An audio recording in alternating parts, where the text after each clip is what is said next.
something isn't manifesting, it may not be relevant. At least not in that moment. Right. Because again, remember, there are two types of signals. Welcome back to the Pneumatic Prepper.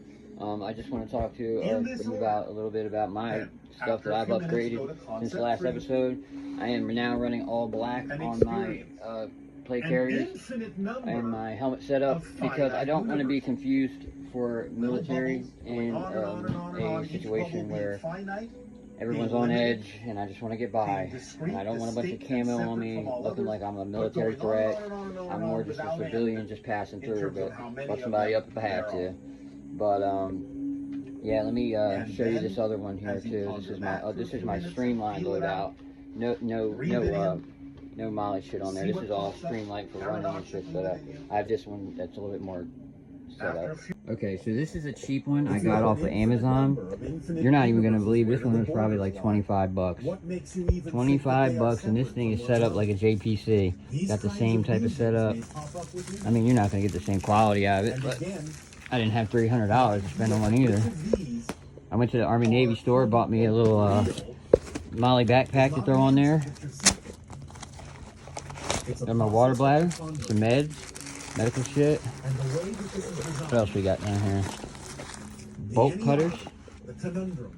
Got some bolt cutters in there.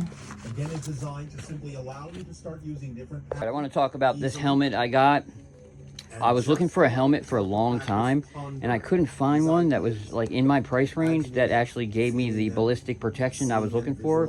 I'm looking for a level 3A, and this is gonna be the best one in your option. And this company is called Tactical Scorpion Gear, and I've got a lot of their plates. I have some level 4 plates by them, and I have some level 3As, and the level 4 ones are really good. I've seen them in YouTube videos. They will stop 223 green tips, penetrator rounds, anything like that. But if you're going to use night vision or any kind of mounting device in the field, you're going to have some way to mount it to your helmet, and so this is the best way. Now, if you're not looking for ballistic protection, you can go with the bump helmet. But if you're ever, you know, my situation is I'd rather have it and not need it than need it and not have it. So I get the ballistic protection. It's a little extra heavy, but it's worth it because I know I'm safe if I get domed. And whatever night vision I'm running, I know I don't have to hold it. I can mount it right up here. I can put some ears on here. Put a PTT, run it down. I have a ham radio. I'll be talking about that here next. But all right, let's go on to the next one. So this is going to be a warning to anybody who buys gas masks and filters and throws them in a box and just thinks, hey, okay, they're okay, you know. I bought this in 2019 when COVID was at all-time high. It came in a sealed package. After 4 years of sitting in a bug-out box, you can say, this is what happened to it, man. It totally fell apart. And I noticed some things that I patched up early on, but this is kind of crazy to me. So maybe this is just a reminder to y'all. Keep your storage items, you know, taken care of. Just because you got them and you're in some box somewhere doesn't mean they're still going to be okay. You could pull it out in a situation and have this. Now that's the worst case scenario for freaking new kits, and you pull your gas mask out and it looks like that. So you got to take care of your storage items, and that was my fault. And you can see I knew this shit was falling apart, but I just kept trying to fix it, and it still held. It still was airtight for a long time. I just put some tape down here and some Flex Seal to give it an airtight seal. But yeah, this is just a reminder. No bueno. As you can imagine, when I pulled out that gas mask, I started feeling a little vulnerable. So I went ahead and picked up some new ones. This is going to be your basic Israeli gas mask. This is going to be the cheaper option. It does seal. You got to get it right with the straps, but when you get it on and you do the hand test, it does seal. This one's a little bit more expensive. This is a $180 one, and I thought that this company, this is an Amazon company. It's not Mirror. I'm trying to think of this name. I'm sure I can fuck that up. if I was going to sponsorship by them. But, and you know what? I'm sure you've seen these on Amazon. 180 bucks. This ain't the cheap one. This is the highest quality one they have. And I felt like that was what I needed to get, seeing how my other one fell apart. But it's actually been pretty good. I like the way it fits. It fits really well. It has a nice side angle view if you're going to shoot or use night vision. But actually, tell you the truth, night vision is going to be better for the Israeli because of these eyes. These eyes right here, you can put the knobs right up to them. But I went ahead and bought some more filters too. These are the mirror safeties. This is the NBC 77. This is the best top of the line filter that Mirror offers with a built-in reactor to counteract radioactive material. Now, most of your filters are CBN, chemical, biological, and nuclear. Not all of them will protect you against radiation. So this is going to be their workhorse here. This is the Dot Pro 330, and as you can see here, it's A2, B2, E2, K2, HG, and the P3. And so that is basically all of your inorganic and organic compounds that you would be around. This does not filter out radioactive material.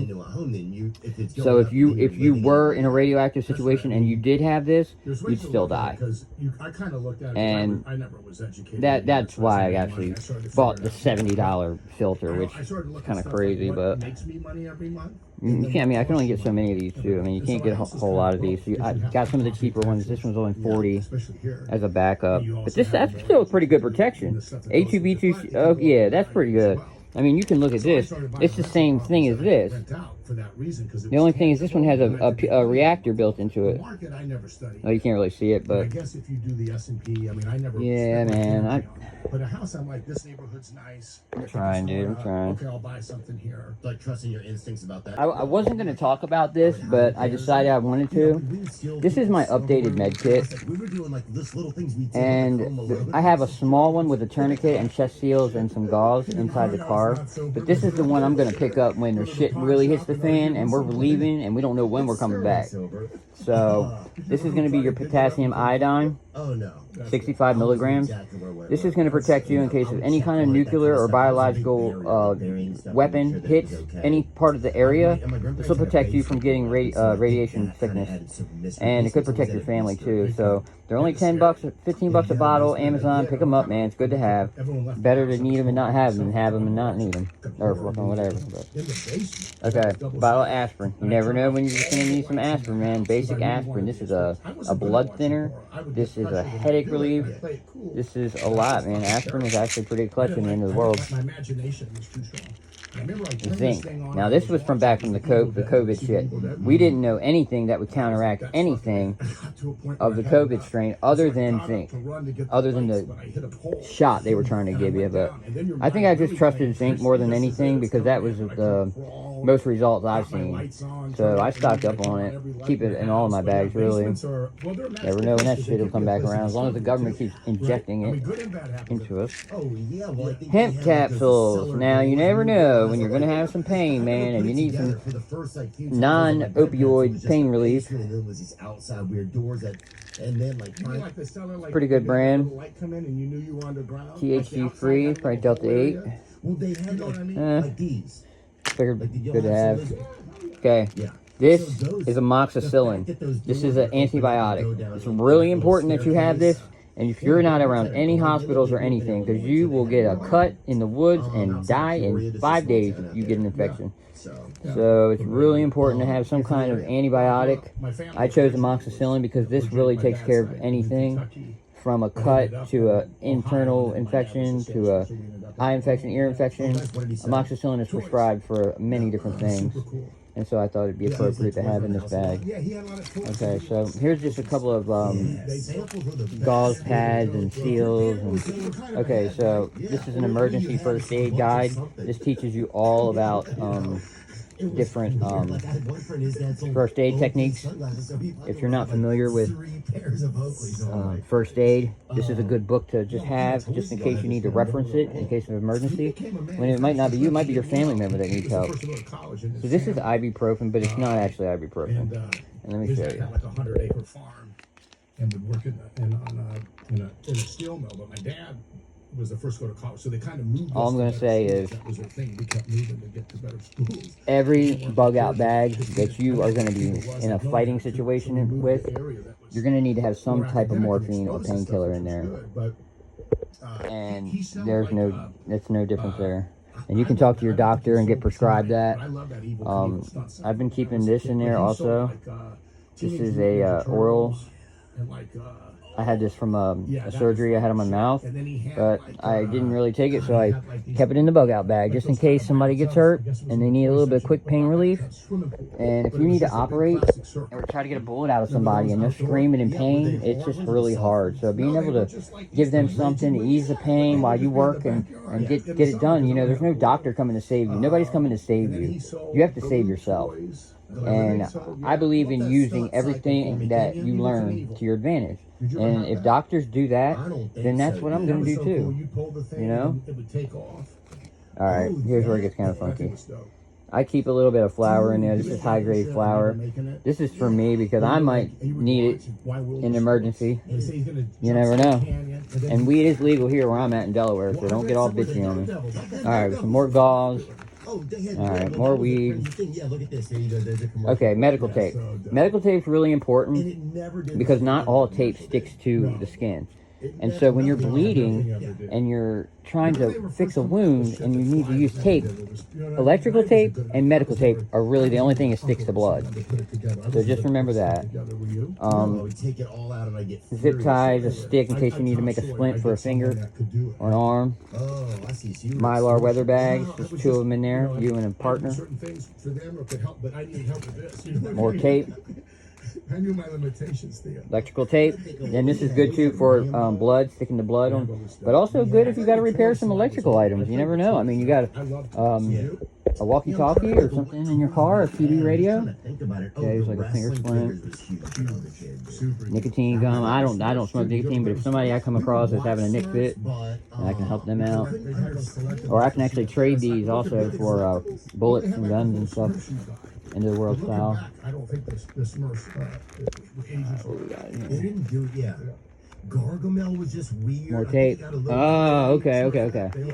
So, they were giving these out. State of Delaware was giving these out. I made sure I got some. Narcan nasal spray.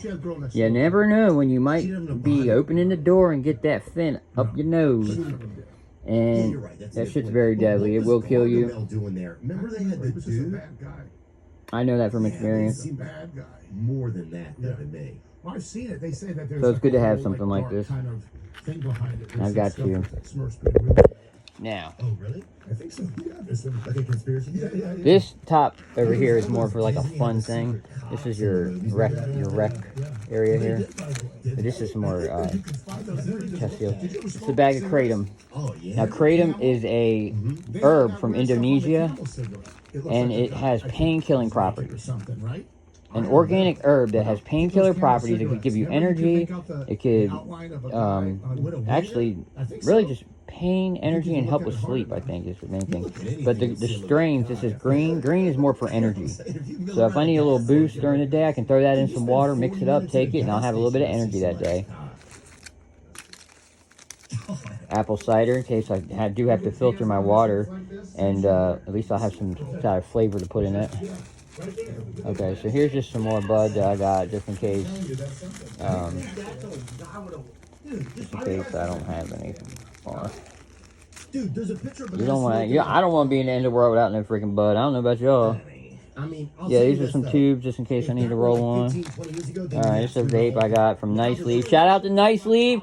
They sponsor my channel, man. They sent me all kinds of stickers and shit. Okay, so another thing I started getting into was radios. And the radios are very important for the end of the world because you're so reliant on your freaking cell phone. You have no clue what to do if your cell phone went off. This is what all military police use. Dude, I met you with you before. Is he still alive? There's a list online where you can get all the frequencies of your local fire department, military, police department, everything. You can hear everything they say. If you can get their frequency, then you can do it. Maybe that's what I've seen. He's a great guy. He knows everybody. He's like the glue of New Orleans. All you gotta do is scan your area, and what'll happen is... Yeah, Kevin Griffin, I see him a lot. He has a big festival over there in the Pilgrimage Music Festival that he helped start. Yeah, Hayden was friends with all those guys too. Oh, dude, you met Drew Brees? Yeah. Frequency mode. He's a terrific guy. Channel mode. Wow. Yeah, because he was friends with, I got to meet a lot of those guys. Hayden. Scanning beacon. You know, Okay, so we're scanning, and then it'll find something that it sees as a signal, and then it'll stop on it. So if there's anybody in the area, or you and a bug out friend both have these, you guys know that when the phones go out, it's time to turn your radios on and be on the frequency that your team is on, because that is how you're going to communicate. And there's nothing that can really interfere with these. So this is going to be end of the world technology 101. Baofeng. This is the #1 maker of these cheap little ham radios. You can get them for 15 bucks on Amazon. I mean, you just Dude, come on. 15 bucks to be able to talk to anybody in the end of the world. And your whole team. You can run this to your helmet. You can run this to your ears. Put it to a PTT. And your whole team can be on one frequency and you guys can communicate. Just makes sense, man. Alright, now secondly, another thing with the ham radio, you have to have a license to actually transmit in the United States. The FCC requires you to get a license before you can actually transmit, but you can actually listen to whatever you want. And in an emergency, you're allowed to transmit and call for help. So you could call for search and rescue with this if you get lost in the woods. You could call your fire department if there's a fire and your phones are out. You can call whoever you need to call with this. This is a powerful tool, and I didn't even realize it till I got it. And if you need to know how to jailbreak this, like I did this one, to pick up military and police frequencies, Google jailbreak the Baofeng. And this guy, it teaches you all how to do it on YouTube. He's really good at it. So, next I'm going to talk about the Citizens Band radio. Now, this is a more common radio, and I used to keep this in my car, but I just took it out because I was trying to rearrange some stuff. But this is an add-on antenna that gets probably about 40 miles. 40 to 50 miles. So basically this is a 12 channels that you can switch from. Truckers use them a lot to talk to each other and talk shit, say nasty stuff. But in the end of the world, one of these hooked up to your battery, you know, could actually help you find people to help. You can contact your team if the ham radio's down. There's alternatives. You know what I mean? You got to have a backup plan. There's always got to be a backup plan. And when your phone's out, the hams are done, Citizens Band's coming out. Until we got to start yelling across the woods. Sometimes too. Alright guys, thanks for watching, and stay tuned for the next episode. Later.